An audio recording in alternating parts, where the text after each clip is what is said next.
ఆహారం ఎలా నమలాలి? ఇదేంటి నమలటం గురించి కూడా సైన్స్ ఉంటుందంటే ఖచ్చితంగా ఉంటుంది. ఆహారం అంతా ఒకే రకం కాదు. అందులో తేలిగ్గా జీర్ణమయ్యే పదార్థాలు ఉంటాయి.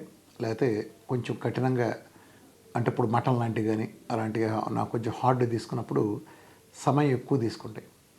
ఎలా నమలాలంటే ఇప్పుడు కొంతమందికి ప్లేట్లో భోజనం వడ్డిస్తాం. మనతో కూర్చొని భోజనం చేస్తారు, అందరం కలిపి చేస్తూ ఉంటాం. మనం ఇంకా ఆ కూరల దగ్గర ఉండగానే వాడు పెరుగు కూడా తినేసిపోతాడు. వాడి నెత్తి మీద రివాల్వర్ పెట్టి ఒక 2 నిమిషాలు లేకపోతే చచ్చిపోతావు అంటే ఎలా తింటాడో అలా తింటాడు. ఇది నిజానికి అది కరెక్టా? నిజానికి ఆహారం తినటం అనేది చాలా తాపీగా జరగాలి. ఎలా జరగాలంటే ఒక్కొక్క ముద్ద నోట్లో పెట్టుకున్న తర్వాత ఎంత ఎక్కువ సార్లు నమిలి ఎంత మనకి డైజెస్ట్ మన లాలాజలం అనే యాసిడ్స్తో కలిసి మనకి ఎంత ఎక్కువ గనక ఇక్కడ ఈ నోటి దగ్గరే అరగటం అనేది అయితే లోపలికి వెళ్ళాక చాలా ఈజీగా డైజెషన్ అవుతుంది.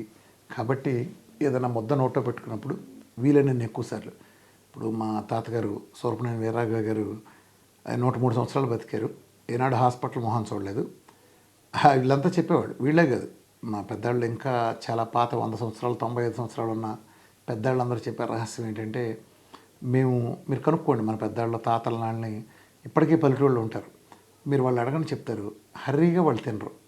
చాలా నవిలి ఎక్కువసేపు మనం ఒక నిమిషం ముద్ద ఒక 7-8 సార్లు నవిలేమనుకుంటే ఒక 5 సార్లు 4 సార్లు వాళ్ళు 20 సార్లు నవ్వుతారు.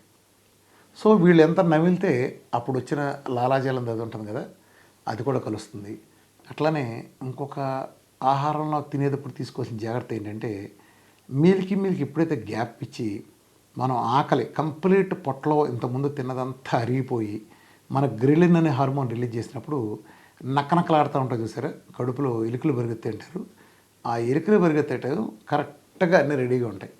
ఆ రెడీగా ఉన్నప్పుడు ఆ స్రవించే ఇది కానీ ఆ టైంలో తిన్నప్పుడు డైజెషను ఇప్పుడు ఇంతకుముందు తిన్నాం గంట క్రితం, రుచి బాగుంది కదా మళ్ళీ తిన్నాం, రుచి బాగుంది కదా మళ్ళీ తిన్నాం, వీటికి ఉండదు.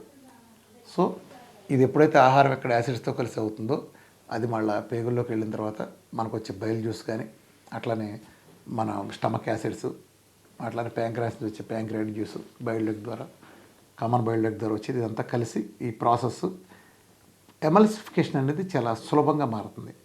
లేకపోతే మనం తిన్న ఆహారాన్ని చితగొట్టడానికి సరైన యాసిడ్స్ సక్రమంగా లేనప్పుడు కూడా ఇండైజెషన్ ప్రాబ్లమ్స్ వస్తాయి. ఒకసారి ఇండైజెషన్ అరుగుదల సమస్యలు కనుక బిగినైందంటే అది భవిష్యత్తులో అనేక రకాల ప్రాబ్లం దారితీస్తుంది. ఎందుకంటే మనిషి తీసుకున్న ఆహారమే నోటి ద్వారా తినే ఆహారమే మన శక్తి కాబట్టి ఆ శక్తిని మనం ప్రాపర్గా అరిగిస్తే అది 100% ఉపయోగపడుతుంది. లేదంటే హర్రీబుర్రీగా కనుక చేసినప్పుడు మనకి చాలా ఇబ్బంది అవుతుంది. అట్లనే గ్యాల్ బ్లాడర్ లాంటి కొంతమందిలో రిమూవ్ చేస్తారు. అలా రిమూవ్ చేసిన వాళ్ళకి ఫ్యాట్ డైజెషన్ జరగదు. ఫ్యాట్ ఎమల్సిఫికేషన్ విటమిన్ ఏడిఈకే కానీ ఫ్యాట్ సంబంధించి కానీ ఎందుకంటే ఆ బైల్ కాన్సన్ట్రేటెడ్ బైస్ ఉండదు కాబట్టి బైల్ ఉండదు కాబట్టి జరగదు. సో అలాంటి పరిస్థితి మనకు లేకపోయినప్పటికీ గాల్ బ్లాడర్ రిమూవ్ చేయనప్పటికీ ఉన్న వనరులు సవ్యంగా వాడుకోవాలంటే మీరు వీలైనంత ఎక్కువ సార్లు నమలండి. ఇంత ఎక్కువ సార్లు నమిలి చేయగలుగుతారు చేయండి. ముఖ్యంగా నాన్ వెజిటేరియన్లో ఈ సూత్రం బాగా పాటిస్తే త్వరగా అరుగుతుంది. నాన్ వెజ్ తిన్నప్పుడు కొంతమంది అరగదని కంప్లైంట్ ఇస్తారు. సో అరగదన్నప్పుడు అరగదు అనిపించినట్టుని ఇంకా ఎక్కువసేపు 20 సార్లు పోతే 30 సార్లు నమలండి. అలా నవ్వులుతా దాన్ని చిన్న చేసే లోపలతో ఉండి తప్ప నవిలి ఇసుకొచ్చింది కదా అని అది కాస్త మెత్తగా పంపిస్తే మీరు ఇంతంత ఈ పళ్ళు గమనించారా మీరు? 100 సంవత్సరాలుగానే ఉండగలిగే భూమిలో పాతేసి ఉండగలిగే పళ్ళు ఎంత గట్టిగా ఉంటాయి. శరీరంలో అత్యంత గట్టిగా ఉండే పదార్థం ఈ పళ్ళే.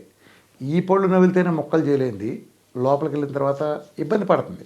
అంటే లోపల ఉండే యాసిడ్స్ ఒక పెద్ద బోన్స్ అయినా కరిగించగలవు, కానీ ఇబ్బంది పడతా ఎక్కువ టైం తీసుకుంటా దాని ద్వారా సమస్యలు వస్తాయి. కాబట్టి వీలైనంత ఎక్కువగా నమిలి తినేదాన్ని మన పిల్లలకు కూడా బాగా అలవాటు చేయండి. ముందు మనం కూడా మన అలవాటు మార్చుకుంటే ఉంటుంది. అలా చేయాలంటే ఏం చేయాలంటే ఆహారం మీద కాన్సన్ట్రేషన్ ఉండాలి. కాబట్టి ఆహారం అన్నం భోజనం చేసేటప్పుడు టీవీలు పెట్టడం కానీ ఇతరత్ర సంభాషణల మీద దృష్టి మరల్చకుండా మాట్లాడితే వాటి గురించి మాట్లాడతా కొంచెం కాన్సన్ట్రేషన్ కనుక చూసే విధమైన వాతావరణం మనం సృష్టించి వీలైనంత వరకు అన్ని వేళ చేయలేకపోయినా మెజారిటీ సందర్భాల్లో చేసుకెళ్ళండి. Thank you.